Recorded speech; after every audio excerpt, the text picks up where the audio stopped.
दाता भला करे। बंदगी करने वाले अक्सर ये चर्चा करते हैं कि हमें मुक्ति चाहिए, मोक्ष चाहिए, लेकिन ये जो दो शब्द हैं इनके मायने बिल्कुल अलग अलग है। जो मुक्ति है वो शरीर के रहते हुए रोगों से मुक्त होना, कष्टों से मुक्त होना, किसी विपदा से मुक्त होना, ये मायने उसके हैं। कैसे होना है? रोग है तो डॉक्टर के पास गए, डॉक्टर ने दवाई दे दी तो रोग मुक्त हो गए, यानी कि रोग से छुटकारा हो गया, रोग खत्म हो गया। ऐसे किसी का कोई आर्थिक संकट है, कोई हिस्सेदार रल गया, उसने काम चला दिया, आर्थिक संकट दूर हो गया, इस आर्थिक संकट से मुक्ति मिल गई। ऐसे ही लेकिन जब आगे चलते हैं तो मन में ये भाव पैदा होता है कि हमें मुक्त होना है, लेकिन ये समझ नहीं पड़ती कि हमें मुक्त किससे होना है। अपने विचारों से होना है या मुक्ति कोई और है। तो वो बंदगी करने लगते हैं, भक्ति मार्ग पर चलते हैं, किसी संत सतगुरु से मिलते हैं, उससे नाम लेते हैं, स्मरण करते हैं, आगे बढ़ते हैं, लेकिन ये नहीं मालूम कि मुक्त किससे होना है। कष्टों से, आर्थिक संकट से, मानसिक संकट से। इनके लिए जो ये जीव है ये भक्ति मार्ग पर चलता है, लेकिन कुछ समय बाद मन में ये ख्याल आता है कि मेरे को तो कुछ दिखा नहीं। जब देखने की बात आती है तो क्या देखना होता है? यदि हमने भगवान को देखना है, अक्सर मेरे से फोन पर बात करते हैं जी हम बहुत दिनों से भक्ति कर रहे हैं, नाम जप कर रहे हैं, हमें कुछ दिखाई नहीं दे रहा। तो मैं अक्सर पूछता हूँ कि आपने क्या देखना है? कहने जी हमने भगवान को देखना है। तो मैं पूछता हूँ कि आपने किस भगवान को देखना है, ये बताइए आप। कहते जी ये कृष्ण भगवान है, भगवान राम जी है, विष्णु जी है, ब्रह्मा जी है, शिव है, ये लक्ष्मी माता है, सरस्वती माता है, काली माता है, तो बजरंग बली है। मैंने कहा जी आप इनको भगवान कैसे मानते हैं? ये कभी किसी को साक्षात रूप में दर्शन नहीं देते हैं। जो हमने दर्शन किए हैं वो तस्वीरों में किए हैं। जो तस्वीरें हैं अब वो तो कलाकार ने अपनी कल्पना से बनाई है, तो इनको सच कैसे मानोगे? तो फिर कहते हैं जी फिर परमात्मा है क्या? तो वो जो परमात्मा है उसको दो प्रकार से जाना या समझा जाता है। एक तो निराकार है, जिसका कोई आकार नहीं है, लेकिन वो है क्योंकि उसने सारे ब्रह्मांड की रचना की है। और दूसरा है साकार। साकार के माने है जीव में भी उसकी अंश है, पशु में भी, पंछी में भी, वनस्पति में भी। ये सब जो कुछ भी है ये तो उस परम पिता परमात्मा का इसमें अंश है, आत्मा है, सब में है, आत्मा है, जीव में भी है, वो बढ़ती है।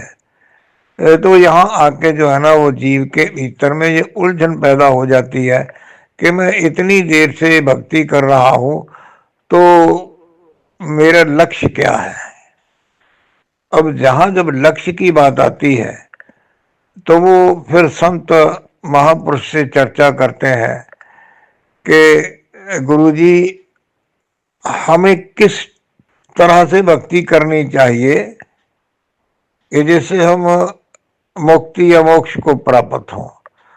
तो वहां पे संत उसको ये कहते हैं कि बेटा पहले तुम ये फैसला करो कि तुम्हें संसारिक भोगों, पदार्थों, इच्छाओं से, कामनाओं से मुक्ति चाहिए या मोक्ष चाहिए। अब यहां ये सवाल पैदा होता है कि मोक्ष है क्या। मोक्ष है इस जीव का आवागमन के चक्कर से छूटकर परम पिता परमेश्वर परमात्मा में समा जाना, अब वो मोक्ष है। तो अब इसके लिए क्या साधन अपनाने चाहिए? साधन वही है, शुरू वहीं से होगा। यहाँ पर बहुत विद्वान लोग चर्चा करते हैं, बहस करते हैं कि परमात्मा का जो नाम है, वास्तविक जो नाम है, अब वो अक्षरों में नहीं है। तो जो अक्षरों में नहीं है उस तक पहुंचेंगे कैसे? उस निरक्षर नाम तक, शब्द तक, नाद तक, धुन तक पहुंचने के लिए हमें जो है वो अक्षरी नाम से शुरू करना पड़ता है। देखिए, ये इंसान सोचे कि मुझे अपने घर में कोई पौधा लगाना है, पौधे के मुझे फूल भी चाहिए और फल भी चाहिए, लेकिन बिना बीज के पौधा कैसे उगेगा? ये जो नाम का सिमरण है, अक्षरी नाम का सिमरण है, ये बीज है। और जो उस बीज से पैदा हुई फूल और फल है, वो नाद है, वो अनहद नाद है, जिससे समाने के बाद ये जीव आवागमन के चक्कर से मुक्त हो जाता है। मैंने बहुत सारी ऑडियो इसके ऊपर दी हुई है, नाद से अनहद तक दी है। अभी नाद से मोक्ष तक भी मैंने एक ऑडियो पिछले दिनों में दी है। आत्मा से परमात्मा तक भी मेरा एक प्ले लिस्ट है, और उसके साथ मेरी एक प्ले लिस्ट है लाइव चैट। लाइव चैट में उन लोगों के अपने अपने अनुभव जो है, जो उनको भक्ति मार्ग पर चलकर जो है ना वो प्राप्त हुए, उनकी अपनी रिकॉर्डिंग मेरे को भेजी हुई है। वो मेरे चैनल पे आप जाओगे तो लाइव चैट प्ले लिस्ट में मिल जाएगी। और जो आत्मा से परमात्मा तक का मेरा प्ले लिस्ट है, उसमें शुरू से लेके आखिर तक, यानी पहले द्वार से लेके 10वें द्वार तक, पहले सिमरन से अजपा जाप नाद अनहद तक, उसमें मैंने इस भक्ति मार्ग की जितनी भी बारीकियां हैं सरल शब्दों में और कम समय में मैंने उन सब का जो है ना वो जिक्र किया हुआ है।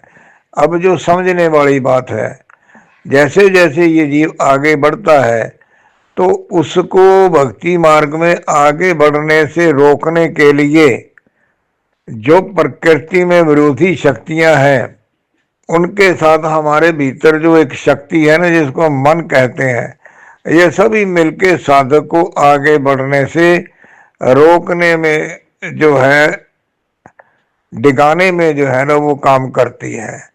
और डिगने की बात ये है कि जैसे जैसे साधक आगे बढ़ता है उसको सिद्धियां मिलना शुरू हो जाती हैं। जब सिद्धियां मिल जाती हैं तो यहाँ पर आके बहुत सी सावधानी जो है ना वो बरतनी होती है।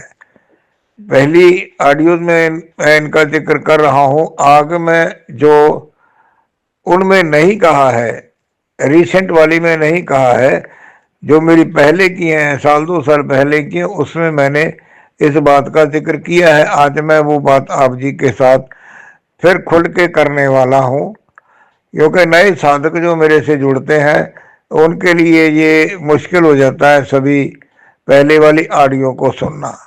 आपको सिद्धि मिल गई, वाणी की सिद्धि मिल गई, जो आप अपने मुख से कहेंगे वो पूरा हो जाएगा। कोई आपके पास अपनी समस्या लेके आता है, आपने उसको उसका समाधान बता दिया, तो ऐसे कर ले तेरा काम बन जाएगा। मेरे शब्दों के ऊपर पूरा ध्यान देना कि ऐसे कर ले तेरा काम बन जाएगा। जब उसको ये कहते हैं कि तेरा काम बन जाएगा, तो उसका काम बनने में जो आपने परमात्मा के नाम की कमाई की है, अब वो आपकी कमाई जो है ना वो लगेगी। इससे बचने का उपाय जो मैंने पहले भी बताया हुआ है, आज फिर बता रहा हूं कि कोई भी आपके पास अपनी समस्या लेके आता है, उसको ये नहीं कहना कि मैंने तेरे को कह दिया तेरा काम हो जाएगा, तू ऐसे कर ले। इससे बचना है। उसको साधन बताना है कि जैसे उसकी समस्या के समाधान के लिए ये आपको देखना पड़ेगा कि इसकी समस्या कितने दिन का सिमरण कर से छूट जाएगा, कितने दिनों के बाद इसका जो है ना परिवर्तन होना शुरू हो जाएगा। उस हिसाब से उसको कोई ना कोई जो है ना आधार बना देना है। इससे ये होगा कि उसका काम हो जाएगा, क्योंकि उसका भला करने की आपके अंतर में इच्छा पैदा हो गई। आपकी कुछ ना कुछ कमाई तो लगेगी। आपने ये कहना है कि भाई मैंने तो उसको रास्ता बताया था, मैंने तो उसको सिमरन बताया था, मेहनत उसने की है, उसने मेहनत की है, विश्वास के साथ की है, लगन के साथ की है, तो परमात्मा ने उसके ऊपर जो है ना वो कृपा की है। तो ये जो रास्ता है इससे आप बचे रहेंगे, नहीं तो आप जितनी भी नाम की कमाई करेंगे वो लगती रहेगी।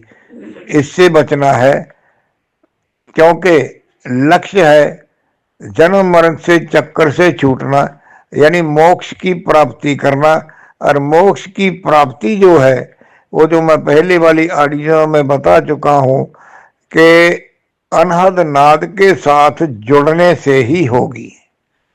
अनहद नाद वो अवस्था है जिससे ये मृत्यु से छूट जाता है, यानी अनहद नाद को ही अमृत कह सकते हैं, क्योंकि मृत्यु से निकालने वाला है, मृत्यु से बचाने वाला है, वो अमृत है।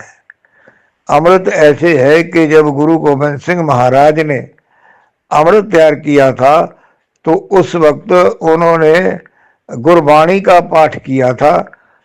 गुरबाणी का पाठ करने से गुरु गोविंद सिंह महाराज के मुख से वाणी के प्रभाव से वो जो साधारण जल था वो अमृत बन गया, और वो जो उसको पीने वाले थे, जिन्होंने उसका पान किया, उनके भीतर में जो है ना इतनी प्रबल शक्ति बन गई थी कि वो एक एक जो है ना वो 1.25 लाख के साथ लड़ने वाला बन गया था। यानी कि उनके भीतर से मृत्यु का भय खत्म हो गया। और वही जो आपको नाद सुनाई दे रहा है, नाद आपने जो सिमरण किया, पाठ किया, ध्यान नाद में लगाया, तो नाद भी आपको जो है मृत्यु के भय से आजाद कर देगा। और अंत समय में नाद से जुड़ा हुआ जो साधक है वो मोक्ष को प्राप्त हो जाता है। धन्यवाद। दाता भला करे।